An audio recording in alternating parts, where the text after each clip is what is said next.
Second hour of Outkick 360, and we kick things off with John McClain of the Houston Chronicle. We're glad you're with us as well across the Outkick Network alongside Chad Withrow and Paul Kuharsky. I'm Jonathan Hutton. John McClain joins us from Houston, where the Texans are preparing for a Thursday night matchup against the Panthers. Busy, short week for John McClain, who you can follow on Twitter at McClain_on_NFL. John, hope you're doing well going into week 3. How's Houston? Houston is hot as usual, but yes, I'm doing great. Thank you for asking.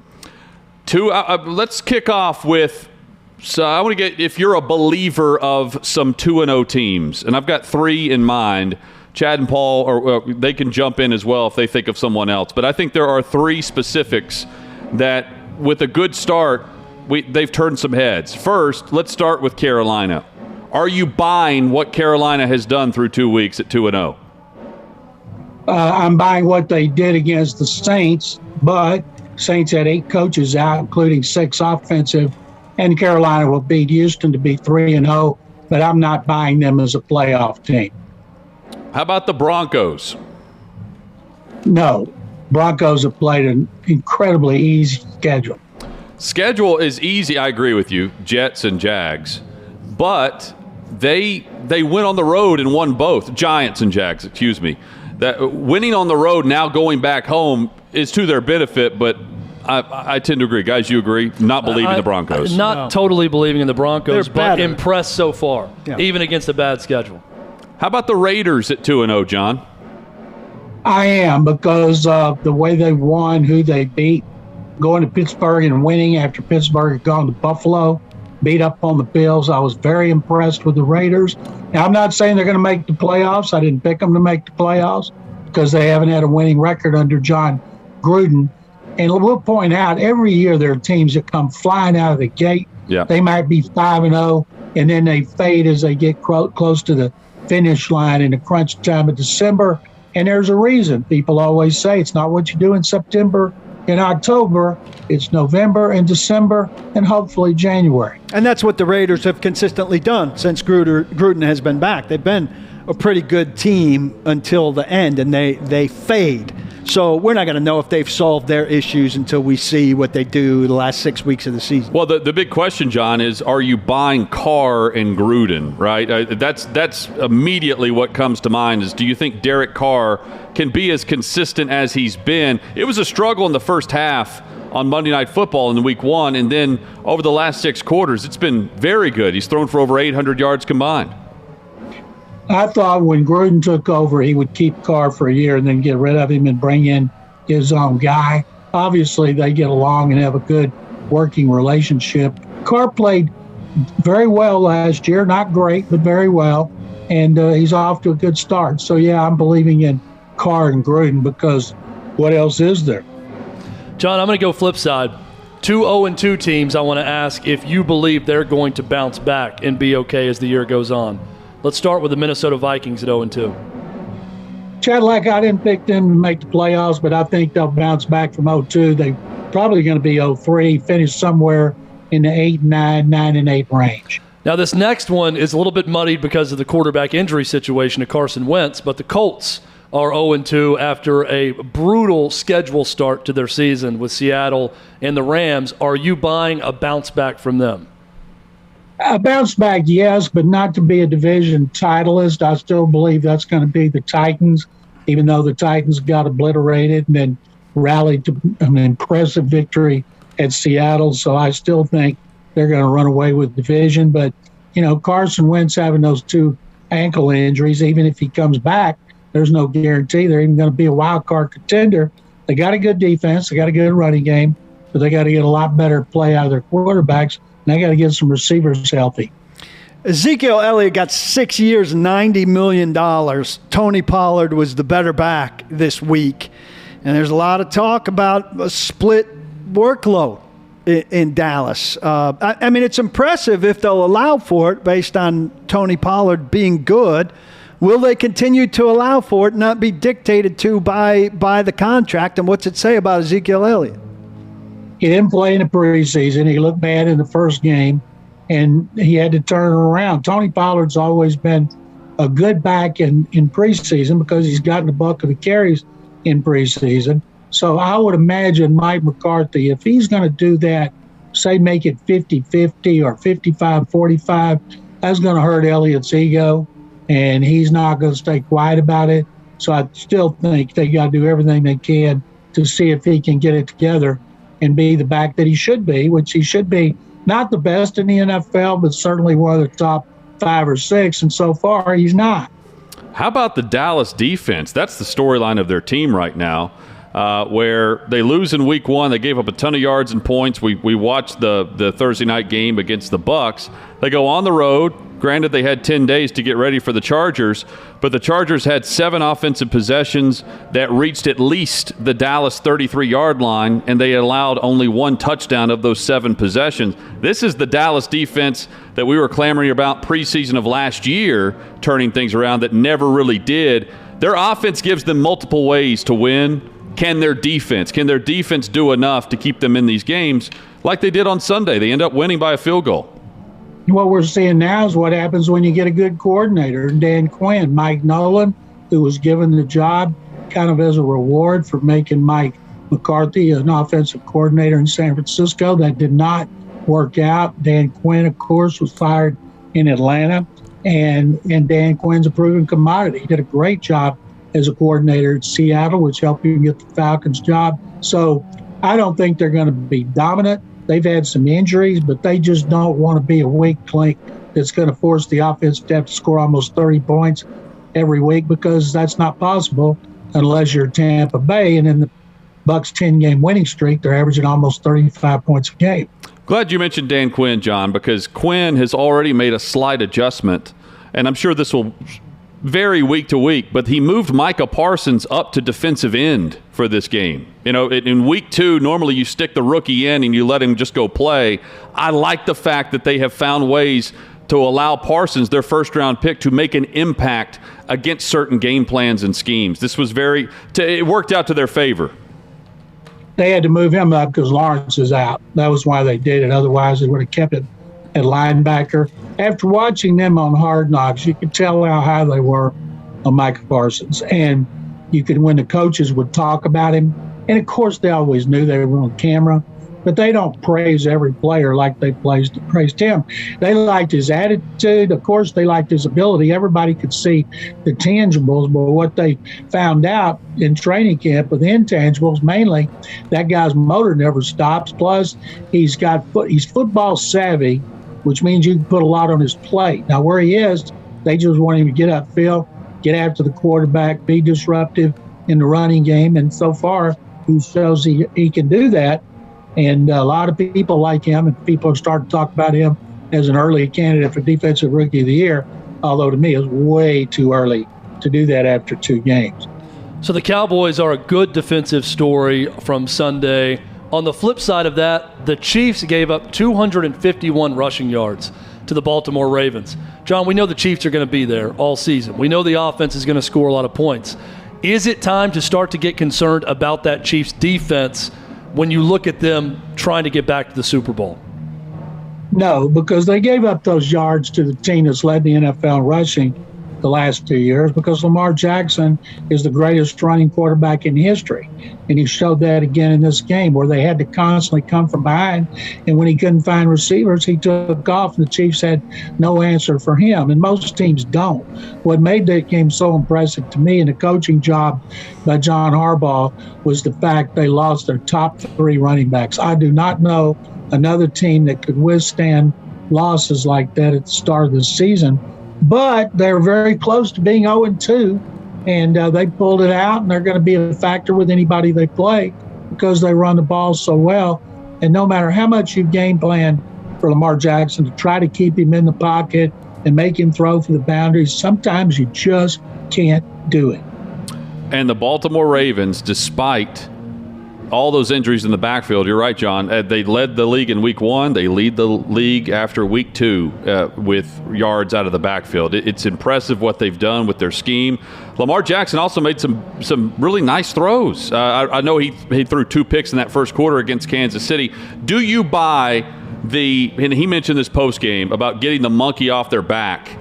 of Kansas City. Now that mental hurdle is behind them, he feels like they can move forward as an organization and take a big step. Do you buy that, or is that a postseason issue? I think that's a crock. They got by Kansas City in regular season.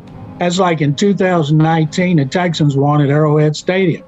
And then they go back to Arrowhead Stadium in the divisional round of the playoffs, and look what happened to them. They got crushed.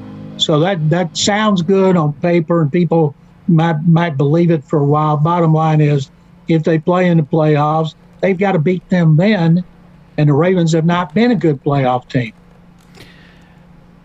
NFL, Peyton Manning obviously doesn't have NFL ownership level stakes, but how much might they like him to be involved with an ownership group that ultimately buys the Broncos, who are going to be sold here because the Bolin family can't sort things out amongst themselves?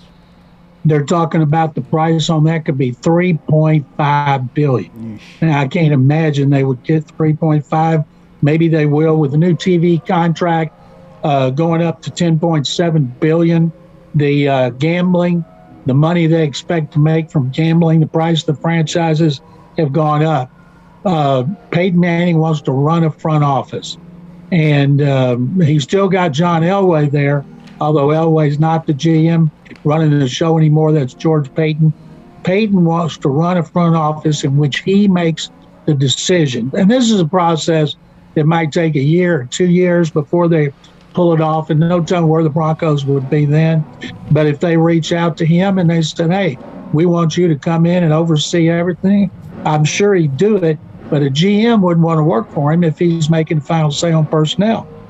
John, total hypothetical, but who would the league rather have as the ownership face of the Denver Broncos? Jeff Bezos or Jay-Z? I believe it'd be Jeff Bezos, because he's the wealthiest man in the country. In the world. And whatever he wants, plus he's a partner of theirs, an Amazon streaming. So I would say they'd rather have him. Either way, what's the percentage that they need to vote through a potential owner or a sale? 3/4. You got to have 30. You got to be liquid for 30%. Means you got to come up with the cash. Well, Bezos could do it with no issue. And I don't know. Jay-Z's worth a lot of money, but he's no Amazon. He's $1.8 billion, and you said it's going to be over $3 billion, John, was the estimate? And they're talking about $3.5 billion. So what's 30% of $3.5 billion? Most think they're going to have to drop that or reduce it significantly, because that's been in effect since franchises were sold only in the hundreds of millions. Yeah, that's going to narrow the pool substantially and make it rarefied air. We were talking earlier, Dalton out, Tua out, Tyrod Taylor out, Carson Wentz out. When we come back, we'll ask you about the injury run at quarterback. Big Ben also injured this week. John McClain from the Houston Chronicle, our guest. We'll talk quarterback injuries when we return. Hang out with us here with John McClain on Outkick 360.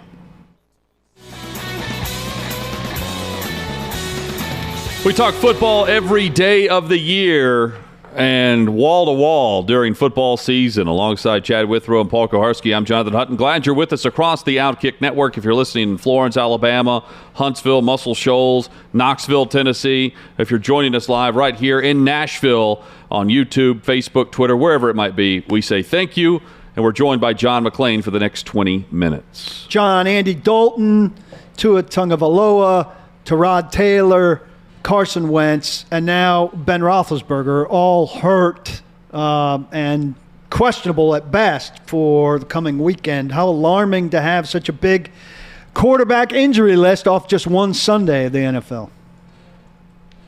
Well, we've seen it happen before because of the nature of the position.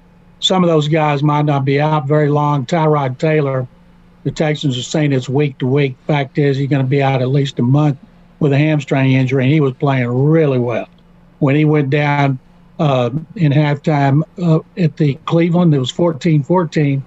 Now they're starting a rookie, Davis Mills, third-round pick, Nick Caserio's first pick because they didn't have the first two.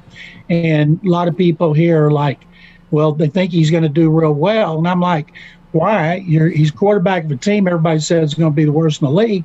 the top 2 picks, Trevor Lawrence, generational talent, he's 0-2. He's got a 57.1 rating. The number 2 pick, Zach Wilson, the Jets, he's been awful. His rating is 56.1.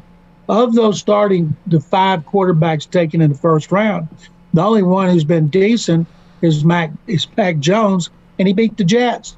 So what's the big deal? Mac Jones right now is 96.7, 1 touchdown and no interceptions. So if you're a rookie quarterback, everybody'd love to find a Russell Wilson in the 3rd round, a Dak Prescott in the 4th, Tom Brady in the 6th, but that's rare. And you're not going to find many that are going to play like Andrew Luck, who took the Colts from worst first, went 11-5. So expectations for rookie quarterbacks shouldn't be high. They should be low, and that's what they are with Davis Mills. But Texans, we're going to have to look at him some point, Paul, because they got to know, do they think he can be the guy to replace Deshaun Watson, or do they have to target that position with their first pick in the draft? So he might as well be now as later on in the season. Taylor will be back. But you talk about a hard luck story. Tyrod Taylor, 3rd time in 4 years, he's been the starter, and he's been injured early and replaced by a rookie. John, I love that you brought up Davis Mills because we were having this discussion earlier, and you bring up a lot of great points about what it's going to look like for him with this Texans team. I guess my question is, what can he do this season to prove something to the Texans other than just survive this season for what it is? Well, one of the things that I wrote about today in a column that's on our sports website, TexasSportsNation.com, is how many games he started at Stanford. 11. And now, those quarterbacks I mentioned earlier, Russell Wilson started 4 years. Dak Prescott started 3. Tom Brady started 2. Last year, the quarterbacks taken ahead of Mills, Trevor Lawrence had 36, Wilson 28, Fields 22, Lance and Jones 17 each, Kyle Trask 22, and Kellen Mond of A&M, who went to Minnesota, started 46 games in college. So Mills had on 11. Early on, like right now, he's got to just manage the game. But when Taylor comes back, say 5 games, their bye week is after 9 games. At some point, they're going to need to see Mills down the stretch to see what he learned from this early season playing time. Odds are he's not going to be the guy. There was a reason he was a 3rd-round pick. But they're not going to know unless they play him. So I'm pretty sure this time next year they're going to have a new quarterback who'll come high in the 1st round. And one thing that Davis Mills did, he comes into Cleveland, has 2 rough series, takes him to a touchdown, throws a touchdown pass. It's 24-21 in the 4th quarter. Then the Browns, with the running game, scored. Then Mills takes them down. They go for a field goal. Had they made it with 2 minutes left, they would have tried an onside kick for a chance to win. But the kicker, Joey Slye, missed a 41-yard field goal. Those plans went down the toilet. Did the level of motivation for the Miami Dolphins to trade for Deshaun Watson just go up a little bit with yet another injury to Tua Tagovailoa? Chad, like, would you trade for a quarterback who has 22 civil suits, 10 criminal investigations, 10 criminal complaints, FBI, NFL, and police investigations? Would you give up 3 1s and 2 2s for a quarterback in that situation, and you don't know when he's going to play? Likely not this year. Have you not met Chad? He lives very, very dangerously. I would make the move if I had a damn good investigative team on my side that was looking into that whole situation, and I was told, hey, it's going to be okay. There's going to be no federal charges. Everything's going to be fine. Then yes, I would make that move. Well, the problem is there's nobody out there that knows that, including the NFL, the police, and the FBI right now. How's Baker Mayfield after that game? You saw him firsthand. He hurt his shoulder. Don't know the injury status going into the practice week for him. And then also Jarvis Landry for the Browns was banged up with a knee injury. I think he's on IR, Landry. Landry's out. He's on IR, and Baker Mayfield had an MRI, no structural damage. That's what happens when you try to make a tackle after you throw an interception. I made the point earlier, this is not this is a Texans team that's not laying down. I know they play in a couple nights on Thursday Night Football. But this was quite the game in Cleveland, despite the 10-point spread at the end, as you detailed. What do you expect Thursday night on a short week at 0-2, or excuse me, at 1-1, coming off that loss with a 2-0? Panthers team. Before the season, in our football section, I picked the Texans start 2-1, beat the Panthers. I thought that would be with Tyrod Taylor. Now I'm picking the Panthers by 10. I picked the Browns by 10. It was 10. I just don't think a rookie quarterback. And with a running game, the Texans run the ball a lot, but they don't run it well. Tyrod Taylor's a really good runner. He runs better than Deshaun Watson, but he's out. And even though Mills ran 4.66 and 4.55 at his pro day, he's a pocket passer. That's what he is. He can slide and avoid the rush, and he can run if he wants to. Play breaks down, but he's not going to have designed running plays. So he's going to stay in the pocket. Panthers are number one in defense against the run and against the pass. Matt Rule, who came from Baylor, brought his defensive coordinator, Phil Snow, with him. And right now those guys are doing a great job. The point of emphasis on the taunting rule is not being well received by fans, and I don't suspect players either. It doesn't seem to take much to get a flag on this, John. A turn and a shrug or a flex, and out comes the hanky. What's your take on what seems like a bunch of codgy old men enforcing this? Mike Vrabel's on that side too, but John Mara's been most outspoken. Well, I'm a codgy old man, and I tell you, I saw one in Cleveland in which Texans tight end Jordan Akins caught a 17-yard pass, jumped up, and he decided to spin the ball at his feet. He didn't look at the Browns. He didn't do it on the Browns side. He just did it. Boom, there goes a flag, 15-yard penalty to wipe out that 17-yard gain. So, as usual, the NFL is over-legislating, and I feel terrible for the officials because it's so subjective. They would rather err on the side of caution. In other words, throw the flag so the boss doesn't chew them out in their weekly meetings, and I think it's preposterous. You can celebrate all you want. You just can't look at the player and do it. There's an example of him not even looking at the player. Well, and John, that's just looking at different examples from across the league. You know, you had just a ridiculous one in the Seahawks-Titans game where the defensive back makes a play and doesn't really look at the player but kind of flexes and is running back to the huddle, and they throw the flag. Then you got Lamar Jackson doing somersaults into the end zone. And it's almost like the officials are saying, we're not going to do anything on a score, right? If it's a touchdown, if it's a play that big. The other example is Lamar Jackson picking up the first down that ends the game, slamming the ball to the turf, jumping up and down, no flag. It's odd how they're deciding to legislate this. Not deciding. Also. That's how the rule is written. You can't look at the player and taunt, but you can celebrate with your teammates. It's very bizarre because Chad's right, there's a very fine line with that, and the officials have to determine what is and what is not taunting, and right now it's costing yardage, big yardage in some cases. There used to be a thing called the Ickey Shuffle with Ickey Woods, the Bengals running back, and they were supposed to flag him for taunting when he did the Ickey Shuffle in the end zone after touchdowns. And so what he did is he'd go over on the sideline of the Bengals, and then he would do it for the fans and all the teammates, and the league didn't say anything, which was ridiculous. You know, leave the guys alone.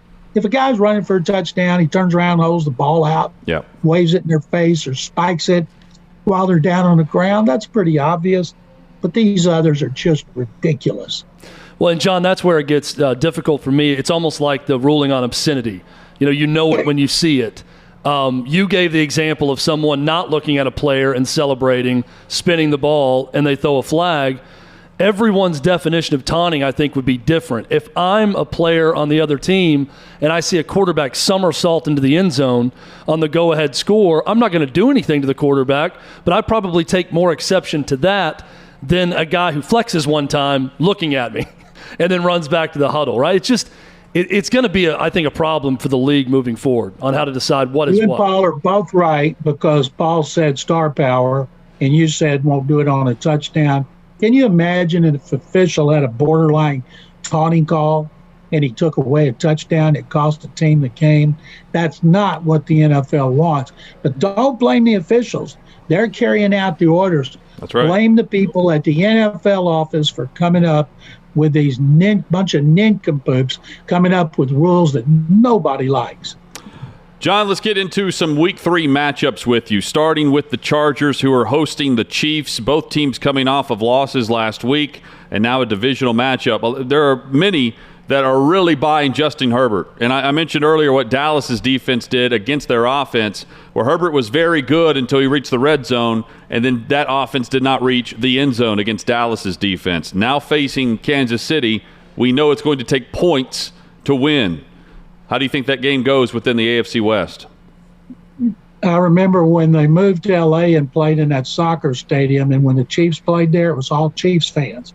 And I think the Chiefs will have a huge presence in the stadium, and it will not be a home field advantage for the Chargers. And I think the Chiefs will bounce back. Have the Chiefs lost 2 in a row since Patrick Mahomes has become the starter? I'm guessing they haven't. I think they'll win this game handily. If they lost, it's one of those games back-to-back where he went out with an injury and then came back whenever he returned, and they lost here in Nashville in 2019. I don't know if they lost the game where he went out or not as the starter. That's a great question. Your thoughts on New England hosting the Saints, and this is a week before Tom Brady returns to Foxborough. You know, the fans and the media, they're not talking about this game. They're talking about Brady's homecoming. And if you look at what happened to the Saints against the Panthers, you're like, what in the world? They just blew out the Packers. But I'd like to see any team lose 8 assistant coaches, including 6 offensive coaches, and not have it affect your offense in some fashion.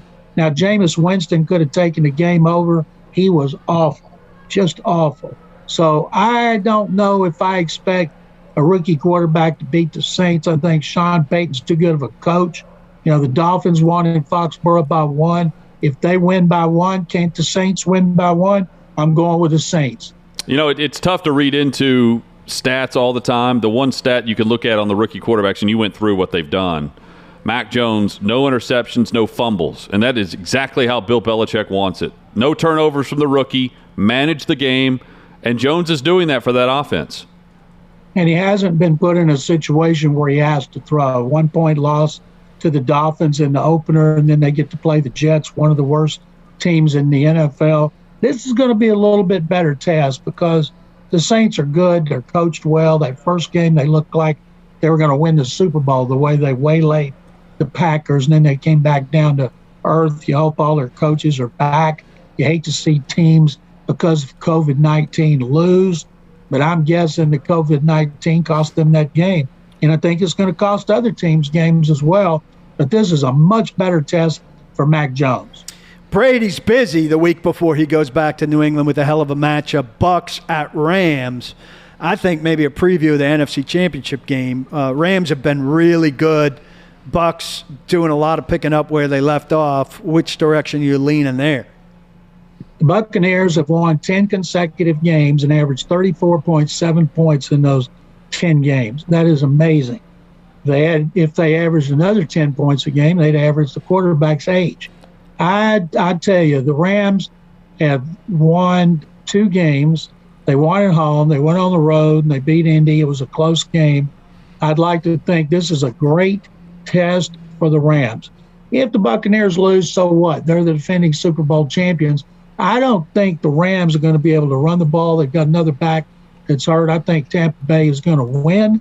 I think the only people that might be looking ahead are Brady and Gronk, but they know how to compartmentalize. I think Tampa Bay is going to win it. I think based on what I've seen so far, guys, I don't know what you think, but they could threaten to go unbeaten in regular season like Brady did in 2007 with Randy Moss. They're that good. And I also think, look at the Packers. Packers aren't as good as we thought. Neither are the Saints. Is the NFC? Are the Rams the second best team in the NFC? Is it the Cardinals? Is it the Seahawks? Right now, the NFC is down. So why not the Bucs going unbeaten? There'll be a lot of talk about the quarterback play in that game, Rams and Bucks. This game comes down to which offensive line can control the line of scrimmage against the opposition up front, because the Bucks do not get enough credit for how disruptive they are. The Rams get a ton of it, and rightfully so. But watching the Bucks play, I went back and watched their game this past week against Atlanta, and Ndamukong Suh and Vita Vea get after you, and that they engulf the interior offensive line. Can the Rams hold up against that? Can Stafford hold up against that? And the opposite of that is a game plan, starred number one if you're playing the Rams. in trying to go up against and protect your quarterback against Aaron Donald in that front for the Rams. Which offense can get the run game going, because that's going to open up the options for the veteran. Well, these are both passing teams, and when Brady's at the line of scrimmage and you see him point for the first time, he's going to be pointing at Aaron Donald, yes, making sure his guys know exactly what their assignments are supposed to be. And I can't wait to watch Donald getting after him, because Donald, he's going to get doubled all the time, sometimes triple team. And the Rams, Matthew Stafford, how many times in Detroit did he have a big game early in the season? Not many. He didn't have many big ones. Middle of the season, he never had big ones after Thanksgiving, except one time. So this is a big deal for him. And he would love to win this game and outplay Brady and show everybody back in Detroit what he could have been if they had a better coach and put a better team around him. But I'm not picking against the Bucs till they lose. John McClain, you can follow him on Twitter at McClain_on_NFL. John, thank you as always. We love doing this with you each week. We'll catch up with you next Tuesday, and we'll be looking for you up in the press box for Thursday Night Football whenever they scan the coaching booth. Maybe you're next door. Yeah, that press box is so far up, I think you need a telescope like a to get it. Jonathan, Paul, and Chad, thank you guys very much. Have a great rest of the week. Thanks, Same John. to you, Thanks, John. John McClain. Again, follow him on Twitter at McClain_on_NFL. Rams and Bucs sounds like a Sunday Night Football game. It's not, because Green Bay and San Francisco are the Sunday Night Football game. Yeah, they should flip those. Monday night, why should they flip them? That's going to be a hell of a game. Yeah, that's a good game too. This is I really want to see this Bucs-Rams game. I really want to see it. I see the Sunday night game. I don't see necessarily Sunday afternoon. Let me give a prediction. The NFL is going to win with either one of those games in prime time. I mean, that they got two really good ones to decide between with those two. And important to note, Jimmy Garoppolo has not been playing like a quarterback who is worried about Trey Lance being there. No. At 2-0, really solid. Both wins on the road for San Francisco. That's their home opener against Green Bay. Rodgers back in the Bay Area. I mean, it's quite the storyline. What do you guys think about the question that I asked John? What would your answer be? NFL owners, if they had a vote, what would be their choice? Jay-Z or Jeff Bezos owning the Broncos? I think there are strong rationale for both. They certainly would like a strong African-American owner in Jay-Z, but Bezos is so much richer. I mean, you can't say so much. He's so much richer than everybody, right? He's the richest guy there is. Yeah, he's the richest guy in the world. And also, I guess I would initially, when I think about the question, say automatically Jeff Bezos. But then I think the egos of the guys and women in that club, would they want to bring someone richer and more powerful than them into their club? Or would they want to stay the richest and most powerful? They want to continue to get richer. Own the world. Now, that's why they welcomed him Vegas after saying for years they never would. Now, would he have to how would that work? Has a media company owner owned a team? Well, isn't that a conflict of interest? Well, he's no longer with Amazon, right? I guess he sold Amazon, but doesn't he still have some sort of say on their board? I don't know. They'll figure it out if they have to. I'm not sure about that. I don't know all the Amazon. rules There's about something out now that Amazon's 90% certain to be hiring Al Michaels. Really? Yeah, which means they're destined to have the streaming rights to the Thursday night game. Which means he was never game retiring when they hired Tirico. After this. Well, he didn't know what was going to come about. He might have been planning on retiring, and Amazon comes and says, we're paying you Amazon level money, and we'll get you as many West Coast games as possible, whatever. Jeff Bezos could bring a lot of people out of retirement, that's for sure. Yeah. There's stuff to be figured out with streaming. I said this again. We were talking about the Manning cast earlier, and when it goes to ESPN Plus, they better have it down that it's not behind, because I think that's another thing that would hurt it. If it's a play behind, and I'm getting plays on Twitter before I'm getting them from the Manning cast, you're getting them anyway, though, on Twitter. That hurts the Manning cast. I've told you before, FanDuel is a play ahead of everything. I know. Look at the live odds for Monday Night Football or Thursday Night Football. It adjusts. And just watch them as you watch it live on television. I know, but I'm not watching that live odds thing in a way that's impacting my enjoyment of the game. But if I'm seeing the play tweeted out reaction to the play before the broadcast shows it to me, that's got a real impact on my viewing. Streaming needs to take the next notch for all things so that it's not behind the actual game to that degree. And I think they've got to figure that out before important stuff is streamed and streamed only. Hit us up on Twitter at Outkick360. Coming up, let's discuss Tom Brady. Tom Brady. And more than just the start that he's on over the first 2 weeks, let's compare that to the quarterbacks right now in the league. That is straight ahead on Outkick 360.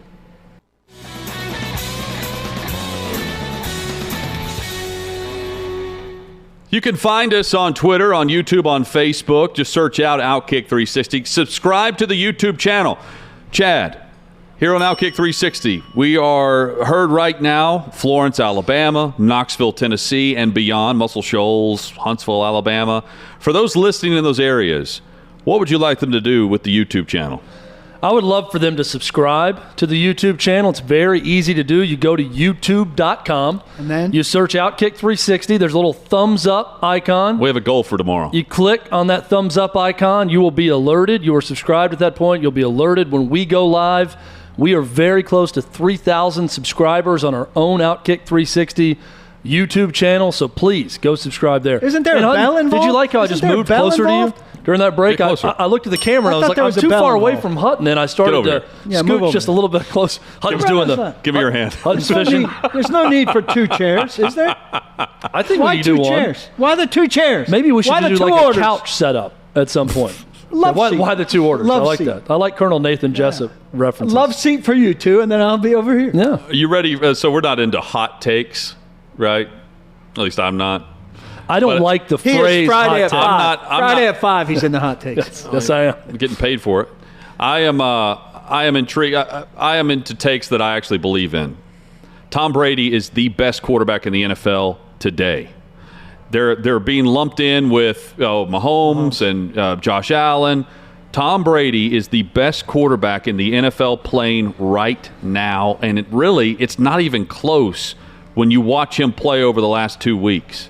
It's been impressive. Gronkowski, I don't have him in fantasy. If you have Rob Gronkowski in fantasy football, he's the leading scorer among all tight ends right now, and he has 2 touchdowns in each of the first 2 games.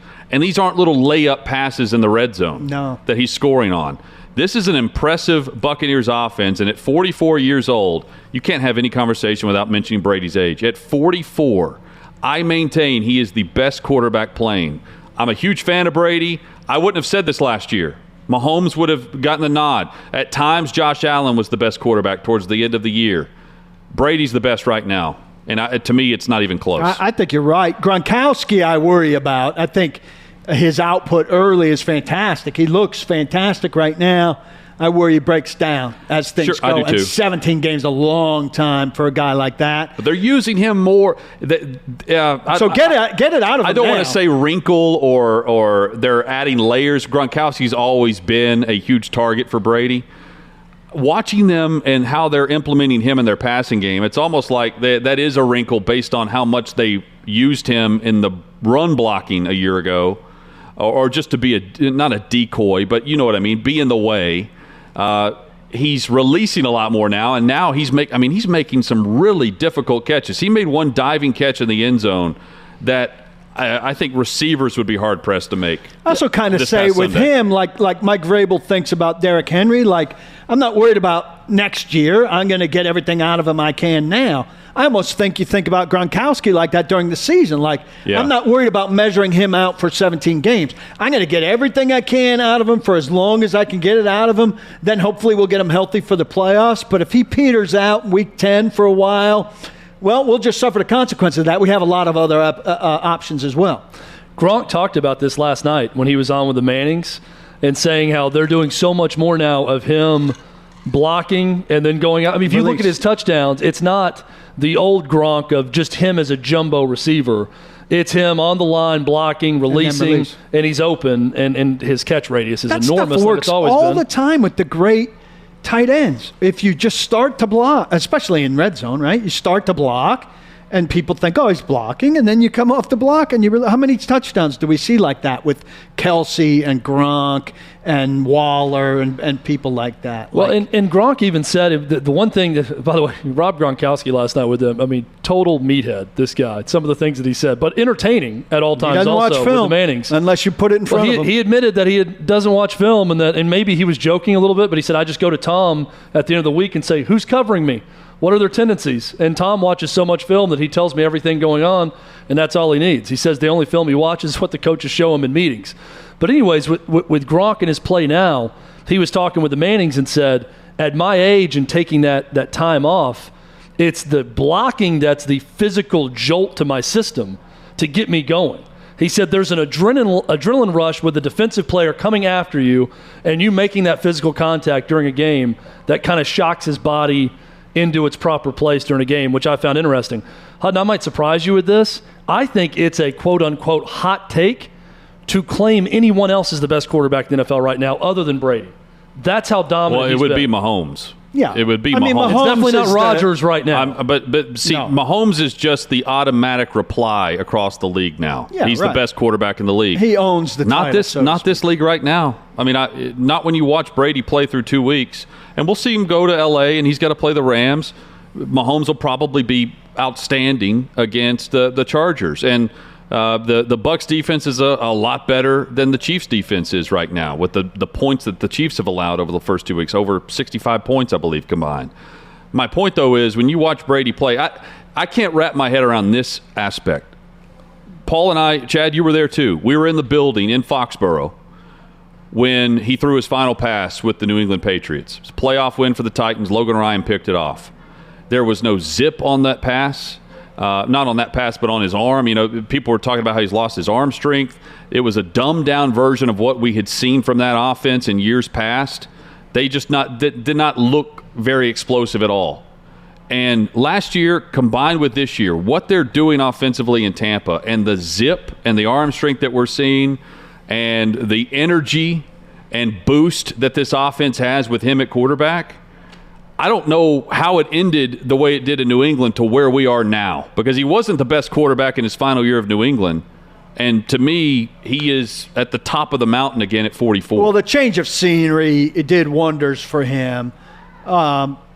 You know, I don't want to call it an oppressive regime, but in a lot of ways, you know, when you're there that long, it kind of became an oppressive regime, right? Playing in Beijing, No, apparently. and I mean, let's face it. For the last 4 or 5 years, there he was a one receiver offense, and at the end of that last year, you're talking about Edelman was out. If it was a one receiver offense with Mike Evans too when he went there. Well, no, he had Godwin is a very good receiver also. Not anywhere close to what he's doing now with Brady. No, but he's Godwin would have been the number one receiver on a high 70% of his Patriots teams. He would have been the number one receiver. And now he's got Godwin and Evans and Gronkowski. I mean, And they're Antonio loaded. Brown, who's been very and good. Antonio Brown, who they're everyone loaded. wrote off in Oakland. Right, but with he the has a way Raiders. of shining up anybody like that, making them great. So, I mean, he's in absolute heaven with what he's got. It's a completely re-energizing process. Arians is a completely different kind of guy than Belichick. Not in the same category by any means, but when you're Brady, I mean, it's been fantastic. It's been the best. It's been awesome. And we get Peyton on Monday night and Brady playing every week at a very high level. And keep this in mind, too. Gronkowski was willing to not play than play for the New England Patriots when he learned that they were Without going to trade him. But now he's playing with Brady at a very high level as well, the top of the league at tight end. Coming up, the Tennessee Power Hour on Outkick 360. Hey, it's Jonathan Hutton. Thanks for listening to Outkick 360. Be sure to subscribe to the show to have the latest podcast delivered to you each and every day. And give us 5 stars. It helps us grow our network and provide you with more great podcasts like this one.